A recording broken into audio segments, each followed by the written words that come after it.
მონრეალის ოქმთან ჩვენ მიერთებული ვართ. ანგარიშებს ვაკეთებთ მაგ შემთხვევაში ოზონდამშრალ ნივთიერებებთან დაკავშირებით. საერთოდ არის ოზონდამშრალი ნივთიერებების კონვენცია და აგრეთვე არის მონრეალის ოქმი, რომელიც არის კავშირშია ქაბატონინო? კი, კავშირშია, ეს ოქმია უბრალოდ.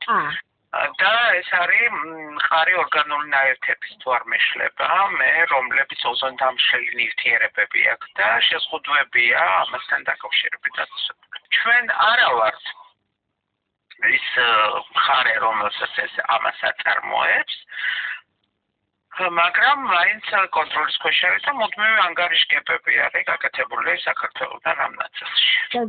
ოზონდამშრალი ნივთიერებების საწინააღმდეგოდ არის ოღონდ ქიმიური ნივთიერებების მონრეალის ოქმი ქიმიური ნივთიერებების რეგულირებას იწვევს. საქართველოს ამ ხრივ ახლა ბევრს ვერაფერს ვერ აშავებს როგორც მე. არა შევებს ნამდვილად. ხო, უფრო ალბათ განვითარებული დიდი ეკონომიკები არის. დიდი ეკონომიკებს აქვთ ეს. ხო, ეს პრობლემა. გასაგებია, მაგრამ ჩვენ 197 ქვეყანას შორის ვართ, ვინც ხელს აწევს ამას. ვართ. ნამდვილად ვართ, მაგრამ ჩვეულებრივ ანგარიშებებს ვაკეთებთ. ანგარიშებია თითო კონვენციის ოქმებს რა მოთხოვნაც აქვთ რა focal point-ები იმას აკეთებენ რა. ამზადებენ ანგარიში ეროვნულ დონეზე სტატისტიკებს ნივთიერებებთან დაკავშირებით და ასე შემდეგ.